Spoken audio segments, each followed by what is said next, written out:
Hop. Les amis, je suis bien rentré de ce pèlerinage jusqu'à Rome, donc de ces quelques 2000 km entre Paris et le Vatican, il y a quelques jours. Et je me suis dit que ça pouvait être pas mal de faire une vidéo un peu setup bikepacking, 2 anglicismes à la suite, parce que avant de partir du coup en expédition, j'en ai consommé pas mal de ces contenus. Je les ai trouvés intéressants pour affiner un petit peu ce que j'avais à prendre et ce que je pouvais laisser à la maison. Et donc pourquoi pas le faire moi aussi, sachant que je suis relativement novice, que j'avais un budget raisonnable, même si voilà, ça représente quand même un certain investissement, faut pas déconner, et que je m'en suis très bien sorti en fait sur un plan technique sur l'ensemble de cette expédition. Donc ce que je vous propose, c'est qu'on va voir un petit peu le vélo dans son ensemble d'abord, le vélo en lui-même et puis comment je l'ai équipé. Ensuite, on va découper en 3 parties ce que j'ai emporté avec moi, en commençant du coup par l'avant, puis ensuite par les sacoches de cadre. Et enfin, on terminera avec le sac qui était sur le porte-bagages qui, comme vous pouvez le voir, n'est plus sur le vélo parce que je l'ai démonté, j'ai toujours pas réparé cette histoire de vis qui s'est cassée dans le pas de vis. Donc voilà, il est là d'ailleurs, je peux vous le montrer, je l'ai même pas tout à fait lavé, il est carrément dégueulasse avec la lampe arrière. Mais dans l'idée, tout est dans ce sac là, donc je vais pouvoir vous montrer un petit peu comment c'était fixé sur le vélo. Donc sans plus tarder, on va commencer par la présentation du vélo qui est un Gravel RC 520 de la marque Triban, qui est en fait la marque de Decathlon. Donc un gravel, pour ceux qui ne savent pas trop, c'est un vélo hybride entre route et terrain un peu plus engagé type VTT. C'est l'opportunité d'avoir quelque chose qui se débrouille pas trop mal, réagit plutôt bien aux 2 environnements. Et donc c'est de plus en plus tendance parce que c'est un vélo qui est naturellement plus polyvalent. Donc en ce qui concerne ce vélo, je vais pas forcément rentrer à fond dans les détails techniques. Pourquoi ? Parce que je maîtrise pas très bien les détails techniques du vélo. Et 2, j'ai pas véritablement changé quoi que ce soit sur ce qui était déjà proposé initialement. On a donc un groupe Shimano 105 pour ce qui est du passage de vitesse. Moi personnellement ça m'évoque pas grand chose, mais systématiquement quand j'en ai parlé dans mon entourage qui connaissait un petit peu le vélo, on me disait ah oui, pour ce prix là incroyable. Donc j'imagine que c'est plutôt bon signe. Les pneus c'est des Hutchinson. Alors la petite chose que je peux dire à ce niveau là, c'est que ce sont des pneus qui sont plus orientés route. Ils ont voilà, un peu de relief sur les côtés, mais sur le dessus en fait ils sont plats. J'irais même jusqu'à me risquer de dire qu'ils sont slick. Autant sur la route du coup ça permet d'avoir un bon rendement, autant quand je me suis retrouvé sur des voies un peu plus engagées, du gravier et surtout dans les descentes, ça a pu virer au cauchemar ou en tout cas au rêve fiévreux parce que c'était très désagréable. Je me sentais assez vulnérable sur ce genre de terrain. Donc si je devais repartir avec ce vélo, je changerais les pneus. Je prendrais quelque chose qui est un peu plus adapté pour des chemins, on va dire, voilà, de gravier, de pierraille. Sans aller dans l'extrême non plus parce que j'étais bien content de pouvoir dérouler quand j'étais sur le bitume. Sinon au niveau des pédales, j'ai gardé les cale-pieds sur des pédales tout à fait standards parce que je me voyais pas mettre des chaussures voilà, à clipser. J'en ai pas l'expérience et même pour le backpacking, je suis pas persuadé que ça soit une très bonne option en fait. On est quand même sur un vélo qui est assez lourd déjà et peu mobile. Donc si en plus on rajoute cette contrainte pour éventuellement gagner un peu en termes de performance, j'en vois pas trop l'intérêt. Voilà, j'avais changé, évidemment j'ai fait le réglage de la selle, ça c'est super important, il faut que vous sachiez qu'il y a 3 types de réglages, il y a bien sûr la hauteur de la selle, il y a l'inclinaison de la selle et puis il y a le recul ou l'avancée de la selle par rapport aux pédales. Donc ça c'est des choses qui sont vraiment à bien prendre en considération. Là non plus je vais pas trop rentrer dans les détails, mais je vous conseille de bien vous renseigner parce que sur des efforts aussi longs qui peuvent être relativement traumatisants, surtout pour les novices au niveau des genoux ou des ischios en fonction du réglage, il faut essayer d'optimiser ça à fond parce que une petite gêne peut se transformer très rapidement en blessure. Qu'est-ce que j'ai vraiment modifié en fait sur ce vélo? Il y avait évidemment le porte-bagages qui était un porte-bagages Décathlon qui est compatible, hein. Sur ce vélo il y a des œillets à l'arrière, je vais en revenir sur les œillets à l'avant parce qu'il y a quand même une petite spécificité. Voilà, et puis j'ai rajouté ces 2 prolongateurs qui sont de la marque Van Rysel. J'ai aussi acheté chez Decathlon qui se sont avérés être un excellent choix à la base. Et je les ai achetés pourquoi? Parce que quand on pédale longtemps sur un vélo dans les mêmes postures, on a évidemment la possibilité de mettre les mains dans le creux du cintre ou sur le cintre, mais le fait de pouvoir varier avec encore une tierce position les postures, c'est intéressant pour gagner en confort. Donc moi c'était vraiment dans une optique de confort que je les avais achetés, même si au début il y a une petite prise en main quand même parce que voilà, ça peut tanguer un peu sur les côtés avec les coudes serrés comme ça. Mais en fait il s'est avéré que quand j'avais surtout le vent de face, c'est absolument incroyable la déperdition d'énergie qu'on peut avoir quand on affronte le vent. Et donc moi je voyais en fait que je gagnais 3-4 km/h systématiquement quand j'étais sur mes prolongateurs en ligne droite. Je recommande ça vraiment.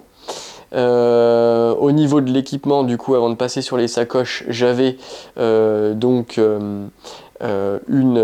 support en fait pour fixer le GPS que je vais vous montrer directement, qui est un Garmin Edge Explorer 2. Voilà, c'est un peu le GPS à tout faire de chez Garmin, qui a une bonne autonomie, je crois 16 heures. En tout cas, moi, j'ai jamais été mis en danger au niveau de l'autonomie, même si je le rechargeais tous les jours. J'ai juste eu un petit problème avec la trace parce qu'au début j'avais fait une trace et puis pour tout le trajet jusqu'à Cannes en partant de Paris, et puis en fait il l'a pas retrouvé le deuxième jour et puis il a commencé à bugger, etc. parce que c'était un peu lourd pour lui, et en fait le problème c'est pas tant sur le Garmin que ça se joue, mais plutôt sur l'interface Garmin Connect. Pour envoyer des traces de Komoot à Garmin Connect, il faut trouver une petite pirouette technique parce que moi je sais pas pourquoi l'application elle veut pas fitter quand j'utilise Garmin Connect avec Komoot. Donc voilà, mais en dehors de ça, franchement c'est un super GPS et j'ai vraiment rien à dire. Il fait exactement ce qu'on lui demande de faire, c'est-à-dire nous présenter la voie d'un point A à un point B, et il le fait très bien. Voilà, au niveau aussi de l'équipement, encore une fois avant de passer aux sacoches et aux porte-bidons, je peux évoquer cette petite poignée là sur laquelle je venais fixer l'appareil photo avec lequel je suis en train de vous filmer. Donc c'est pour ça qu'on a des images qui sont un peu saccadées parce que évidemment c'est absolument pas à faire. Moi il se trouve que même si à la base il est pas du tout fait pour ça, l'appareil avait la faculté de stabiliser un petit peu les images sur certains terrains, donc je m'en sors pas trop mal. Mais normalement un esthète de la vidéo embarqué en tout cas sur vélo, il va privilégier la caméra embarquée sur le torse, sur le casque, ou alors même avoir des caméras adaptées tout simplement pour gérer encore plus ses secousses, notamment en l'accrochant à l'arrière de la selle par exemple, mais certainement pas sur ce genre de poignée de fortune que j'ai payé une quinzaine d'euros sur Amazon avec ce type d'appareil photo. Donc voilà, ça c'est des choses que je saurai bien sûr pour la prochaine fois. En attendant, ça a fait le café comme on dit sur ce voyage. J'en étais relativement satisfait. Voilà. Si on passe maintenant aux sacoches, donc en commençant par l'avant du vélo, comme vous pouvez constater, j'avais donc ce porte-sacoche Ristrap sur les prolongateurs dans lequel j'ai mis mon sac de couchage. Donc voilà, le système d'attache permettait d'enlever le sac de couchage comme ça, super pratique. Je ne vais pas vous le sortir dans son intégralité, mais voilà mon sac de couchage. Pour information, ce sac de couchage, du coup, c'est un sac de couchage Decathlon MT900, si je dis pas de bêtises. C'est un 0 degré sarcophage, il coûte je crois dans les 190 balles, quelque chose comme ça. Ça fait quelques temps que je l'ai, il est vraiment super, rien à redire. Et ça, du coup, comme je l'ai dit, c'est un harnais de la marque Ristrap, qui est une marque anglaise, et ça vient se fixer du coup sur les prolongateurs comme ça avec ces deux petites, ces attaches, voilà, qui sont ici. Honnêtement, hop, j'enlève ça directement, comme ça. Je vous montre un petit peu à quoi ressemble le vélo sans cette protubérance. Honnêtement, moi je l'ai trouvé assez pratique. Juste des fois, le système d'attache qui est au bout, mais c'est peut-être moi qui aurait dû mieux le serrer ou mieux gérer la fixation, et a déjà glissé en fait sur le côté comme ça. Et donc du coup, une fois, mon sac de couchage est tombé, mais c'était vraiment sur la fin du trajet en Italie. À l'issue de pas mal de bosses, etc. Donc de ce côté-là, j'ai pas grand-chose à redire, c'est très bien. Et plutôt que d'avoir une sacoche de guidon où du coup on peut pas avoir la compatibilité avec les prolongateurs, je trouve que c'est une excellente option. Comme vous pouvez le voir, en dessous du support du GPS, j'avais du coup cette espèce de tige métallique sur laquelle venait se fixer ma lampe de poche, donc qui est une Wild CL1200. Honnêtement, elle était très bien. J'ai pas grand chose à en redire. Elle a fait le taf à nouveau là à chaque fois que j'ai dû m'en servir, c'est-à-dire au final très peu parce que je roulais pas la nuit. Ça m'est arrivé peut-être 3 fois, notamment quand j'étais entre Marseille et Cannes. Mais en dehors de ça, bon, je l'ai pas beaucoup utilisé. Et puis j'avais toujours l'option aussi de la frontale. On y reviendra. Si on passe sur la fourche, donc j'avais 2 sacoches Ortlieb, là aussi, waterproof bien entendu plutôt, puisque toutes les autres sont aussi étanches. Alors, ces sacoches-là, que dire, Ortlieb, c'est censé être la référence des sacoches voilà, pour le bikepacking. C'est une marque allemande, donc forcément extrêmement fiable. Au niveau de l'étanchéité, il n'y a absolument rien à redire, c'est nickel. Par contre, au niveau du système de fixation, j'ai 2 choses à dire. Premièrement, un reproche à faire à ce vélo, c'est qu'il n'y a qu'un seul œillet qui est disponible sur cette fourche, ce qui fait que je l'ai fixé au milieu, et ensuite sur les côtés, on n'a rien. Donc normalement sur les fourches qui sont cylindriques et uniformes, on peut venir accrocher donc un système de fixation supplémentaire qui est proposé par Ortlieb avec ses sacoches, mais il faut que la fourche soit techniquement uniforme. Donc moi ce que j'ai mis, c'est du strap adhérent pour qu'en fait le système de fixation puisse être bien mis, et honnêtement ça n'a pas bougé, il n'y a rien à dire. Par contre, quand la sacoche vient se clipser donc ici derrière sur donc le système de fixation, donc vous allez voir le bruit, voilà, pas trop entendu mais vous avez compris l'idée. Parfois en fait, quand je mettais mon vélo contre une barrière et que par exemple il y avait quelque chose qui venait appuyer contre la sacoche, ça pouvait la faire sortir de son système de fixation. Et ça m'est arrivé une fois quand j'étais dans les 5 terres en Italie, et elle est passée par-dessus la rambarde et elle est tombée dans un ravin peut-être 2-3 mètres en dessous, et alors vraiment en plus dans les ronces et les orties, donc pour le sortir j'ai bien mis un quart d'heure. C'était assez désagréable. En dehors de ça, elles ne bougent pas au niveau des secousses, etc. Il n'y a pas grand chose à redire. Elles font, je crois, si je dis pas de bêtises de mémoire, 4 litres. Donc c'est pas mal. Par contre, rapidement en fait elles vont avoir tendance à être surchargées, et quand elles sont surchargées, en fait elles peuvent aussi un peu taper dans les genoux, parce que quand elles sont ouvertes voilà, au maximum, il y a du coup la partie supérieure qui peut venir gêner un petit peu le pédalage. Mais en dehors de ça, honnêtement, j'en suis très satisfait et je vais continuer à les utiliser, il n'y a pas de souci à ce niveau-là. Je vais vous montrer un peu le contenu. Donc en fait, à droite du coup de mon guidon, j'avais tout ce qui était imperméable. J'avais tout d'abord cette veste Gore-Tex de la marque Agloff que vous avez pu voir dans les vidéos. En fait, je me suis retrouvé à la mettre la plupart du temps parce qu'il a beaucoup plu et que même elle a une petite isolation contre le froid, surtout le matin. J'avais également ce pantalon de la marque Gorewear qui est lui aussi Gore-Tex du coup, et qui est donc parfaitement imperméable, un peu cher à l'achat, mais honnêtement ça vaut le coup, et à ne pas négliger en fait quand il commence à pleuvoir, puisque j'en ai fait les frais. On peut tomber malade très vite quand on s'arrête et qu'on est trempé. Ce pantalon c'est un impondérable. Et finalement le dernier élément que j'avais dans cette sacoche, c'était cette veste Fort Class Decathlon qui est un peu défoncée. Je l'ai empruntée à mon frère, mais honnêtement elle est nickel. Alors c'est vraiment des produits Decathlon extraordinaires. Elle coûte rien du tout, je crois que c'est 70 balles. Et elle est très compacte, et en plus elle tient vraiment chaud, sans avoir cette espèce d'effet suffocant. On peut vraiment voilà, avoir des mouvements, etc. En portant cette veste. Enfin, moi je la trouve vraiment super, et par pur esprit de consommation, évidemment que j'aurais bien aimé m'orienter vers quelque chose de plus cher, mais bon, ça commence à être un peu hors budget. Et honnêtement, est-ce que ça en vaut vraiment la peine par rapport à ce qui est proposé par ça? La réponse c'est non, honnêtement.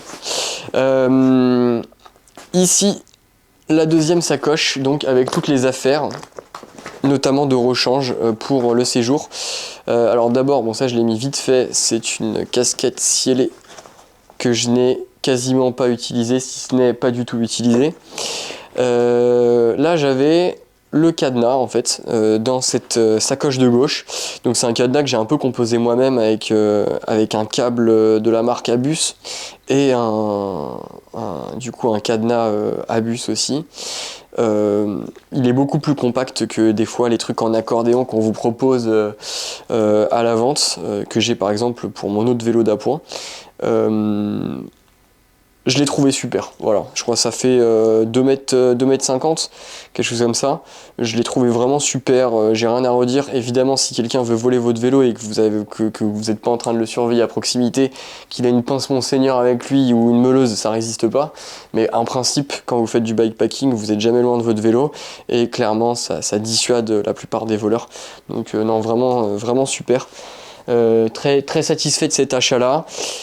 La fameuse serviette Décathlon que tout le monde a, voilà, je vous la présente pas, ça sèche super vite, c'est génial. Ici j'avais un short, du coup, un short de trail de la marque Nike, voilà, qui est vraiment super, que je mettais par-dessus le cycliste avec la peau de chamois. J'avais évidemment tout ce qui était caleçon et chaussettes. Donc des chaussettes, j'avais une paire un peu chaude et 2 paires un peu sportives, sachant que j'avais, je crois, 3 caleçons. Ouais, j'avais 3 caleçons, c'est ça. In fine, j'aurais pu en prendre que 2, même si moi je le mets quand même en dessous de la peau de chamois, parce que je trouve ça dégueulasse de macérer dans le jus de sa peau de chamois comme ça pendant toute une journée avant de la laver. Je préfère quand même avoir le caleçon en dessous. Et puis donc un t-shirt de rechange, donc vraiment le Asos Oversize que tout le monde porte. Et ça, c'est du coup une seconde peau, donc manche longue en mérinos. Là aussi, c'est Fort Class. J'ai coupé l'étiquette, mais vraiment indispensable pour la tenue principale. On verra aussi. D'ailleurs, on va passer directement à la tenue principale, comme ça, ce sera fait vu qu'on a déjà un petit peu vu les vêtements. La tenue principale, donc comme je l'évoquais, pour le bas, j'avais d'abord ce cycliste Van Rysel donc qui est vraiment, ma foi, parfait, hein. Moi j'ai eu aucun problème. Je craignais potentiellement à terme d'avoir un peu mal aux fesses avec la selle. Dans les montées c'est arrivé quelques fois quand c'était un peu long, mais globalement franchement j'ai eu aucun problème à ce niveau-là. Donc oui, un impondérable. Le pantalon du coup de la marque Salomon, qui est plutôt un pantalon orienté été, qui est très léger, qui est vraiment top. Pareil, hein, je mettrai les références en description si vous voulez en savoir plus sur le produit. Alors après, pour le haut du corps, qu'est-ce que j'avais? J'avais d'abord ma seconde peau du coup de la marque Compressport. Donc là c'est pas du mérinos, mais c'est vraiment aussi un impondérable de très très bonne qualité, de très bonne facture. Et par-dessus, j'avais ce t-shirt à manches longues de la marque Sportful avec la petite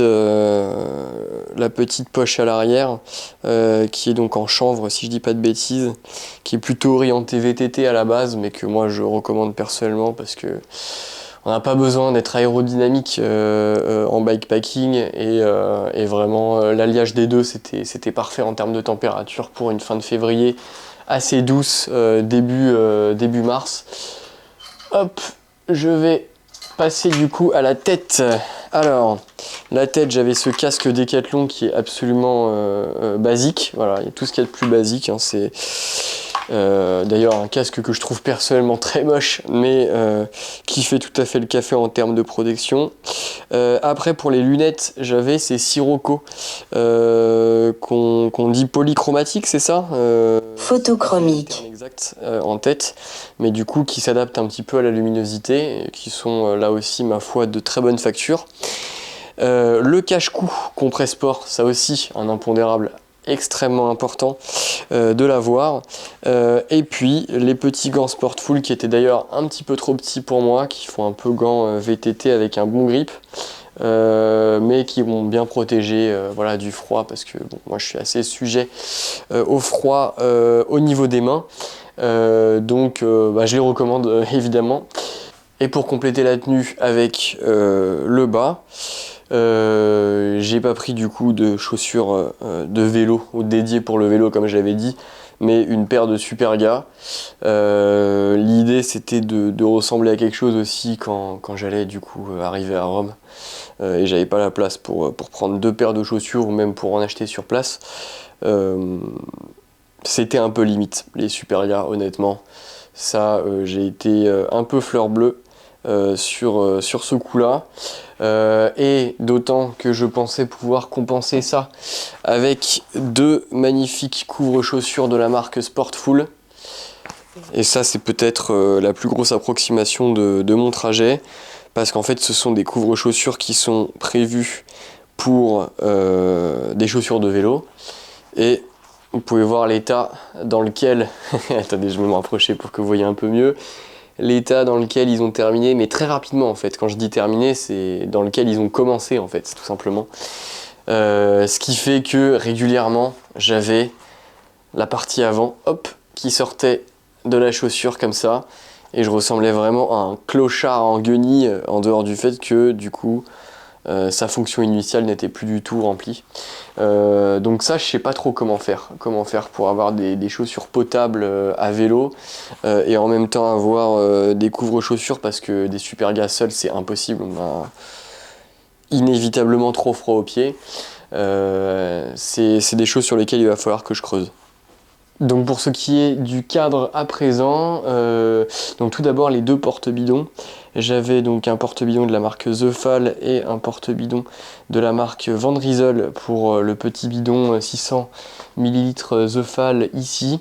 Et puis derrière j'avais sur le porte-bidon The Fall une gourde de la marque Oco de 1 litre qui n'est pas du tout adaptée pour le vélo à la base, mais qui ma foi a bien fait le café, même si ça se cogne un petit peu contre la sacoche bottom tube. Ce qui faisait un total d'1,6 litre. Honnêtement c'était tout à fait suffisant vu les zones urbanisées que j'ai traversées sur l'ensemble de mon voyage, et la période à laquelle je suis parti. Maintenant évidemment vous partez en Jordanie dans le désert en plein été, c'est pas du tout le même scénario. Il faut peut-être penser d'ailleurs à prendre à ce moment-là une Camelback en rab. Moi j'avais hésité à le faire, finalement ça n'est absolument d'aucune utilité en ce qui me concernait. Donc 2 sacoches là aussi de la marque Ristrap, une sacoche top tube, une sacoche bottom tube. Donc dans la sacoche, hop là, je vais décaler ça. Dans la sacoche top tube, qu'est-ce que j'avais? J'avais une grande batterie de la marque Anker qui est alors vraiment super. Là aussi elle fait exactement ce qu'on lui demande de faire, à savoir recharger plein de fois téléphone, batterie de GPS, et puis la montre, les différentes lampes, etc.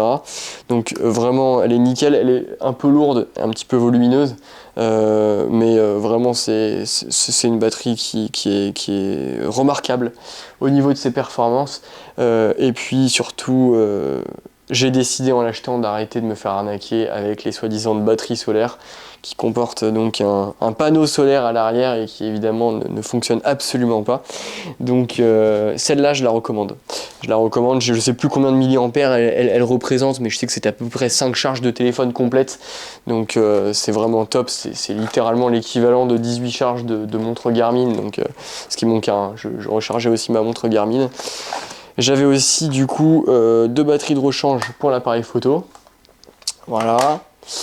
J'avais ma vapoteuse là-dedans parce que je suis un ignoble vapoteur complètement accro à la nicotine. On croise les doigts pour que ça soit un combat qui soit prochainement gagné. Et donc dans ce dernier sac, j'avais l'ensemble de tout ce qui était câble, etc. Alors déjà ma frontale qui est de la marque Phoenix, c'est le modèle HM50R V20. Voilà, une excellente frontale, je crois que c'est une marque chinoise si je dis pas de bêtises, qui est pas chère et là encore qui éclaire très très bien. Un bloc d'alimentation avec 2 ports USB et 2 ports USB-C. Ça c'est super pour pas avoir 1 milliard de trucs à se balader, pour hop, aller vite sur une prise et directement brancher 4 choses en même temps. Je recommande. Donc ici il y a tous les câbles, évidemment je vais pas tous vous les montrer parce que ça représenterait pas un grand intérêt, mais bien sûr j'ai pris les adaptateurs USB-C avec pour le bloc, et donc le petit tripode pour l'appareil photo qui a servi de poignée aussi et qui ma foi était quand même bien pratique. Voilà, donc ça c'était pour la sacoche top tube. J'avais sur les flancs du coup de cette sacoche la possibilité de mettre des petites barres d'alimentation, des petites barres énergétiques, donc systématiquement je l'ai fait, je m'en suis bien servi.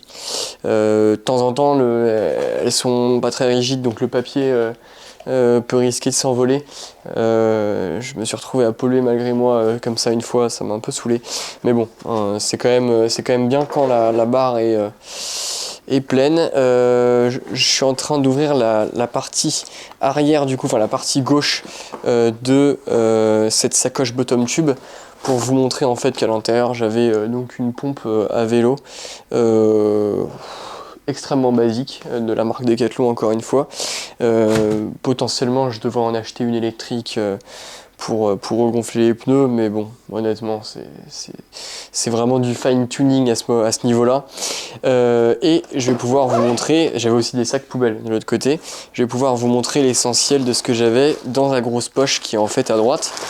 Alors d'abord ce deuxième sac avec le liquide de clope bien sûr, ici les écouteurs en fait de la marque Shox, de la marque Shox, qui étaient bien sympa, mais surtout pour les phases de repos, parce que quand on roule, moi je trouve qu'on n'entend pas forcément super bien. Vous savez, je suis passé un peu vite dessus, mais c'est ces écouteurs qui viennent en fait faire résonner la surface du tympan. Donc en fait ils sont pas intra-auriculaires, ils sont vraiment à l'extérieur de l'oreille, c'est des écouteurs un peu sport.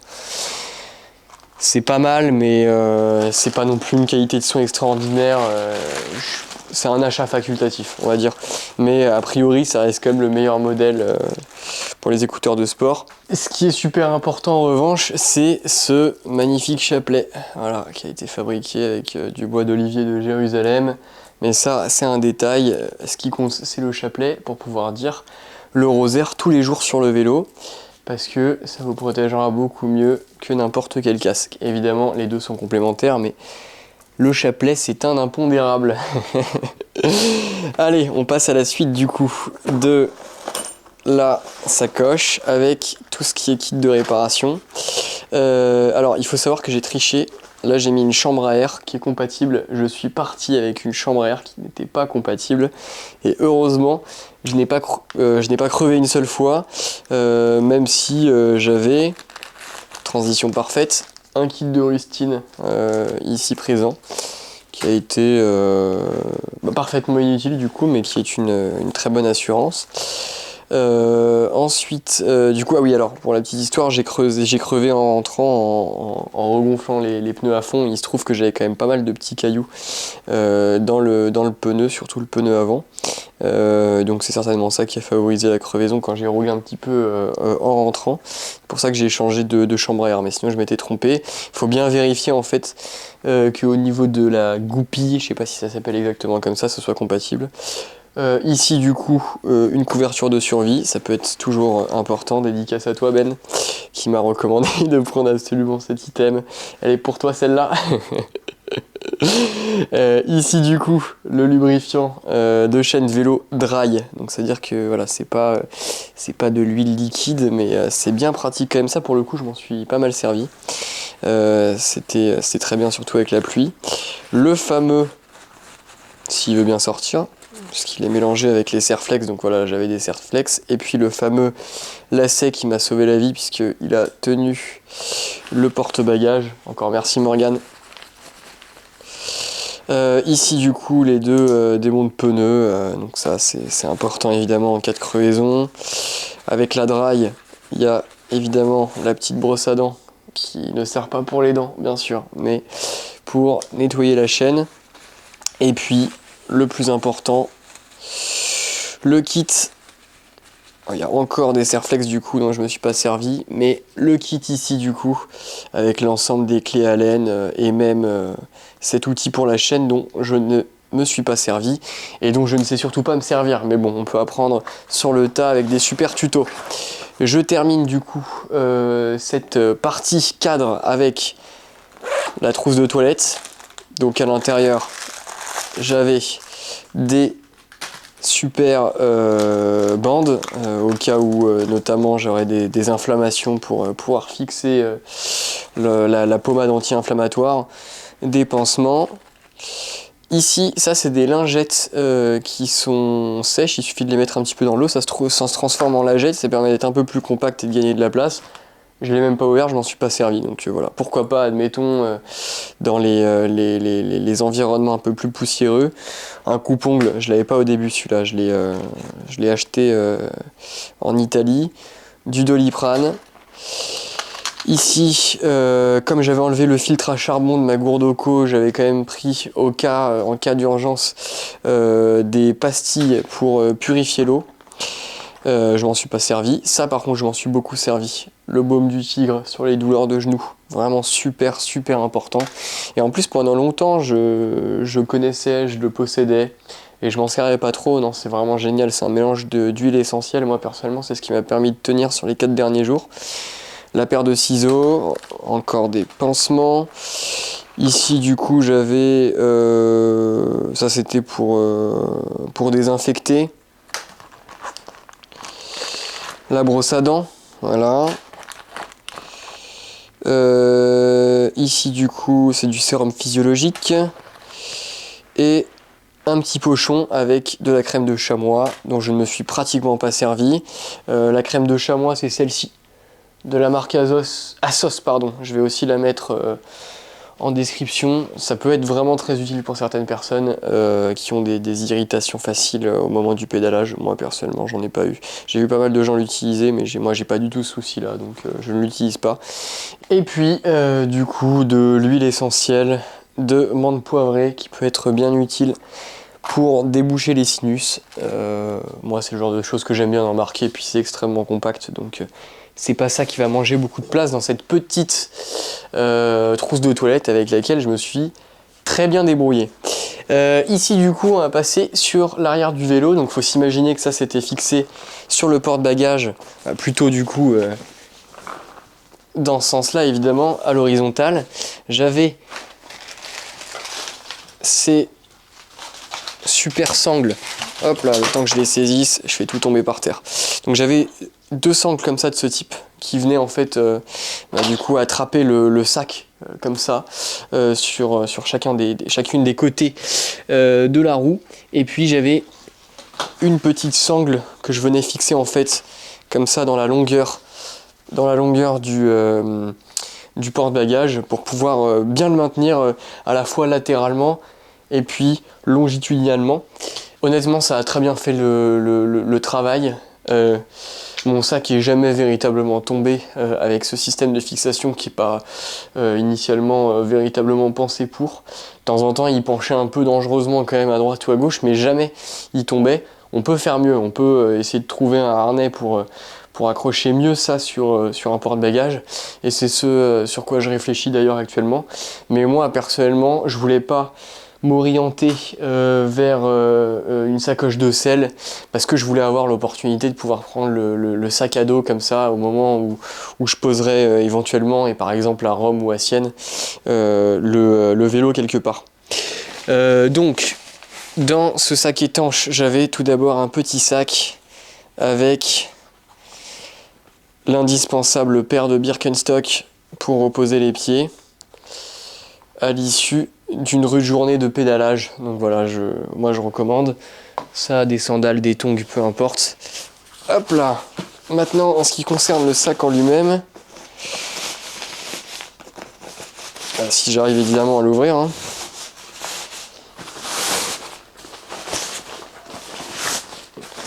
Voilà, hop. Donc ce superbe sac de la marque Goruk. À l'intérieur, qu'est-ce que j'avais? J'avais tout d'abord le sac à nourriture avec le Jetboil. Le Jetboil dont je me suis servi quand même assez régulièrement le soir. Donc c'est pour cuire très concrètement la nourriture. Alors ici j'avais du coup des compléments alimentaires que je suis venu mettre dans cette zone là, du zinc, du collagène, de l'ashwagandha, et j'avais aussi de la vitamine D3 que j'ai terminé pendant mon trajet. La petite fourchette cuillère, le briquet pour allumer le réchaud, le couteau aussi. Ici du coup le réchaud, la bonbonne de gaz qu'évidemment j'ai pas ramené en avion de Rome qui venait se mettre à l'intérieur. C'est quand même très compact tout ça, très pratique. Alors petite précision que j'ai oublié de faire avec du coup ces compléments alimentaires, j'avais pas l'opportunité de prendre quelque chose d'aussi volumineux dans ce sac. Donc ce que j'ai fait, c'est que j'ai acheté des pochons comme ça là, donc qui sont isothermes en aluminium, qui à mon avis sont destinés à un usage tout autre que de mettre des compléments alimentaires quand ils sont achetés sur Amazon par paquet de 100. Mais en tout cas voilà, ça fonctionnait très bien. C'est aussi ce que j'ai pris pour la peau de chamois, je recommande. Autrement, dans ce sac, j'avais également une petite passoire au cas où j'avais d'autres plats voilà, avec l'eau que je faisais bouillir dans le Jetboil. Et puis en fait le plat type que je mangeais avec ça, c'était des portions lyophilisées. Donc celle-ci, c'est celle que j'avais pas embarquée parce que toutes les autres je les ai mangées. Ce sont les portions végétariennes. Parce que en plus d'être un horrible vapoteur, je suis un vilain carnivore. Et puis je couplais ça souvent avec une boîte de harengs pour l'oméga 3, et puis parce que c'est à la fois compact et intéressant sur le plan énergétique.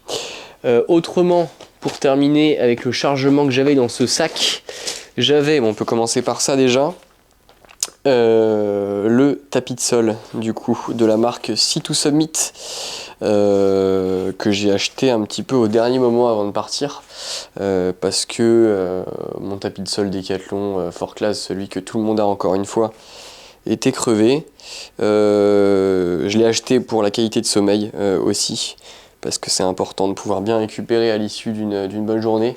Encore une fois, c'est un investissement, mais bon, on part du principe que si ça se crève un peu moins facilement et qu'on a l'intention de repartir souvent sur les routes pour de la rando comme pour du vélo, ça peut être vraiment très intéressant. Moi, voilà, après l'avoir testé pendant au moins 3 semaines, je peux que le recommander. Même si souvent au final j'ai trouvé un lit dans les différents presbytères où je suis allé toquer. Et puis finalement,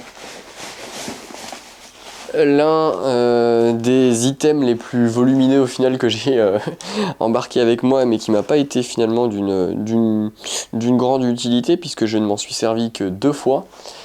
Et en France, c'est la tente du coup Fort Class 2 places MT 900 de mémoire je crois, que j'ai divisé du coup, j'ai séparé en fait, je me suis affranchi de l'emballage initial et j'ai séparé les piquets de tente de la toile de tente que j'ai mis dans ce sac Nike que j'avais. Alors, disons que ça peut être vraiment intéressant pour des grosses expéditions où encore une fois on sort de zone urbaine.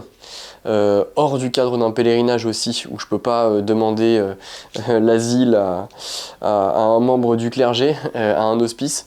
Mais honnêtement, moi, si c'était à refaire aujourd'hui, ce serait peut-être l'item duquel je me serais séparé. Pourquoi ? Parce que j'étais tellement dans des zones urbaines qu'au final, si jamais j'ai la moindre galère, le moindre souci, ce qui n'a pas été le cas, je peux toujours pédaler un peu quelques kilomètres de plus pour trouver un abribus, des toilettes publiques, un stade. Et dans ce cas-là, la tente devient totalement facultative, totalement optionnelle. Moi, j'en ai même pas été réduit à ça à un quelconque moment de l'aventure, donc voilà, c'est clairement quelque chose qui est facultatif. Maintenant, est-ce que je tiendrai le même discours si j'étais vraiment en dehors de l'Europe, dans des zones très rurales? Certainement pas, mais à vous de jauger, et moi, si le choix était à faire, je reprendrai pas. Je vais terminer avec quelques items que j'avais dans la poche.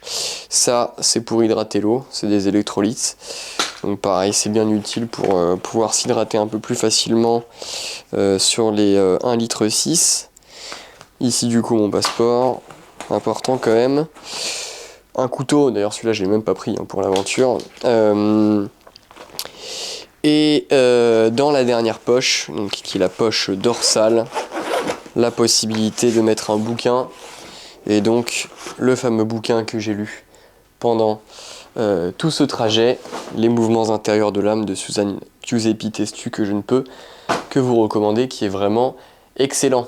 L'une des dernières choses que je voudrais vous recommander, c'est potentiellement aussi, si jamais vous voulez vous lancer dans le bikepacking et que tout ça, ça représente un coût non négligeable, de regarder du côté des occasions, notamment pour les sacoches. Ce sont des produits qui de base sont très robustes, ou en tout cas qui sont censés l'être. Donc il n'y a pas de raison qu'en seconde main ils soient de mauvaise facture. Moi j'ai un peu ce toc, cette obsession pour l'achat du neuf qui est en fait ridicule. Je pense que pour des prix beaucoup plus intéressants, beaucoup plus abordables, vous pouvez trouver exactement les mêmes produits que ce que je vous ai montré ici. Même si bien entendu tous les liens sont disponibles dans la description pour envisager un achat. Également pour le retour en avion, comment est-ce que je m'y suis pris avec mon vélo? En fait c'est assez facile, enfin sur le papier en tout cas. Avec Transavia ça m'a coûté 70 € en plus du prix du billet d'avion qui était relativement bas entre Paris et Rome. Alors oui, je sais que sur le plan écologique c'est pas optimal, mais quand on voit le prix des billets de train, c'était quasiment 300 balles pour rentrer en 30 heures sur Paris, la question je crois qu'elle est très vite répondue. Et Et alors, si je dis qu'en théorie c'est facile, dans la pratique, j'ai quand même galéré parce qu'on peut récupérer des cartons chez Decathlon, ce que j'ai fait du coup à Rome. Je l'ai traîné jusque là où j'étais au centre-ville, puis ensuite j'ai empaqueté ça. Ça a été un peu galère de trouver un Uber Van qui veuille bien me prendre parce que c'était assez volumineux, même avec la roue avant démontée. Et puis je l'ai récupéré sur le tarmac à Paris sous la pluie dans un état assez lamentable parce que le carton avait été attaqué par l'eau. Mais dans tous les cas ça se fait et ça se fait bien, donc je vous recommande voilà, de vous renseigner un peu sur la logistique avant de partir. Quant à moi, je suis bien obligé de la jouer youtubeur. Si ce contenu vous a plu, n'hésitez pas à vous abonner à la chaîne et à lâcher un like. J'ai l'intention de faire d'autres expéditions de ce type, mais surtout de produire des contenus, notamment autour de ma foi catholique. Donc si tout ça, ça vous intéresse, n'hésitez pas. Et puis pour ceux qui s'apprêtent à partir, je vous souhaite par avance un excellent périple. Soyez bénis.